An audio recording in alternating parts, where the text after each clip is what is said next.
Going over to the Cultural Pod podcast, you have Bank of America getting community noted when they say how we're, very much welcome to everyone to use our banking services. When in fact, no, they ban people left and right. Well, more often than not, on the right. Now, this comes to us thanks to Libs of TikTok, in which she says, quote, another community note win, and is a tweet from Bank of America saying, quote, Bank of America serves more than 70 million clients, and we welcome conservatives. We would never close the account for political reasons and don't have a political litmus test. It's funny because it's bullshit.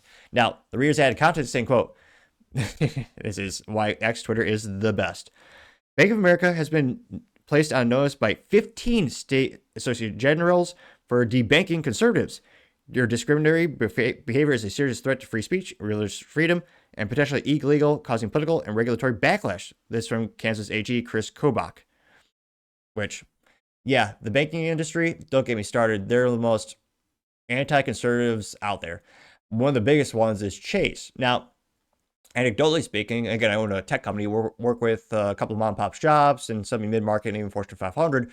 Now, interestingly enough, when I hear about, PPL banking, sorry, if you click that subscribe button, it may very help with my speaking enunciation. When I first started the show, basically no subscribers, but as I slowly but surely gain subscribers, I've begun to speak more and more articulately.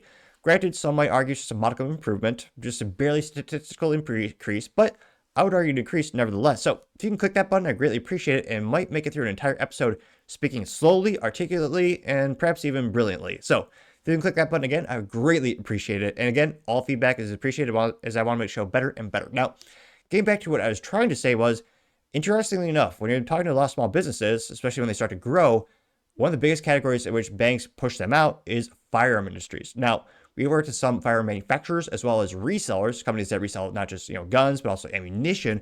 And usually it's hard to get a bank account, Chase. And in the rare instances where they do get a bank account there, once they hit a certain business threshold of revenue, and again, it's pretty arbitrary. I've heard a couple rumors of, a couple 100,000, a lot of people are saying it's around 2 to 3 million in revenue. Once you hit that goal, then the bank pushes you out. They basically say you have until this date until we close your account. So you have until this date to get your funds transferred to somewhere else. And more often than not, they go to a better regional bank that's more personable. And truth be told, I think you get better customer service going with the local bank, though not financial advice. But yeah, banks are notorious for banning people left and right. And that's not even, that on top of, they'll ban you if you like guns, but they'll work with Epstein. Never forget when Epstein was first, broke in terms of the news first broke about him having inappropriate relations with trying to keep this moderately family friendly the youth. Well, he was actually sentenced successfully. They had enough evidence that they charged him, and he got a slap on the wrist in terms of he basically could hang out all day and then go to the jail at night, or maybe his prison. I forget the vernacular, but he was convicted, and yet Chase continued to do business with him. So if you like guns, or you have an ammo company, they're going to debank you. But Epstein, Chase is A-okay using you. Fascinating to see the priorities of major banks. Now, this didn't go as viral as I thought. Now, they got about 570,000 views as well as 29,000 likes. One of the first ones is, for comments rather, is, well, I'm a little biased. I think this commenter is especially handsome and brilliant. It's me, hashtag the Topping Show on X, and I say, quote, banking should be illegal. Chase is even worse when they force out gun shops, unquote, getting 4 likes. Alzupa says, quote, that goes in the Hall of Fame, getting 67 likes. Base Electrician says, quote, Bank of America denies services to the most patriot Americans, getting 74 likes. Alexander Shepard says, remember this. This is Tucker Carlson from some years ago. Last week, we told you that one of the largest and oldest banks in the country, Bank of America, founded by A.P. Giannini, is no longer really a bank. It's now a kind of intelligence agency spying on its customers without telling them, turning information over to the feds. We obtained proof that Bank of America scanned through its customers' private financial records back in January and turned the information over to federal investigators, once again, without telling its customers. That sounds about right. Getting 190 likes. A couple people have some AI-generated logos of the Bank of America with the sign that says conservatives not welcome, getting 35 likes. See here. You have T-Max saying, quote, remember when they turned in January 6 people who spent money in the area, turn over accounts to the feds of people who bought Bibles? I do.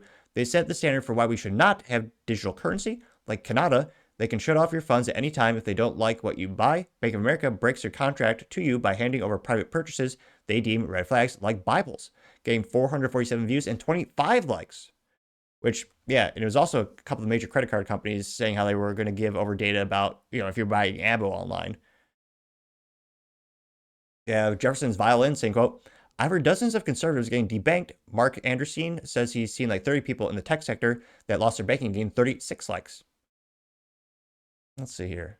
ME says, it amazes me that companies and politicians still think they can spew easily disproved nonsense on X.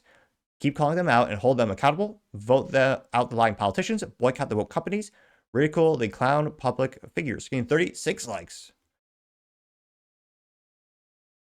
Global Index says, let's end the income tax as promised. You have a picture of Rand Paul saying abolish income tax for the people, getting 16 likes, which that'd be nice. I'm not sure how that'd affect our economy in terms of shifting from an income tax to tariffs.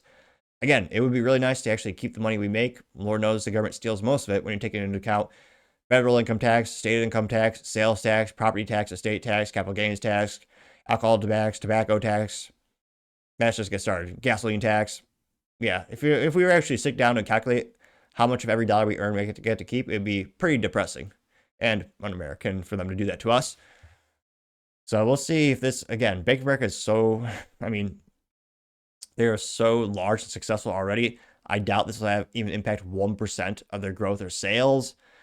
Again, there's certain things where in business you call it sticky. Like once you start a service, you're very unlikely to stop it or move away from it. Usually cell phone plans, credit cards, and banks are some of the more sticky things where people usually just stick with what they have. That's why I'm pretty skeptical. I don't really think there'll be a big, again, they're calling for a protest, but I don't think there will really be a big initiative to try to go to a different bank. But let me know if you think differently. Do you think there'll be a major boycott and people actually move away from Bank of America? Let me know thoughts, because as always, be fascinated to hear what you have to say. Thank you, everyone, for taking the time to tune in today. Again, try to get to 4,000 subscribers by the end of the month, so you can click that button. I greatly appreciate it. Also, give me a thumbs up, thumbs down, or comment. It's a great way to give me some additional feedback, letting me know how I can make the show better and better. Lastly, don't forget to take time to tell your family, tell your friends, tell your coworkers, heck, tell your enemies, anyone and everyone. Just stay safe, fight the good fight.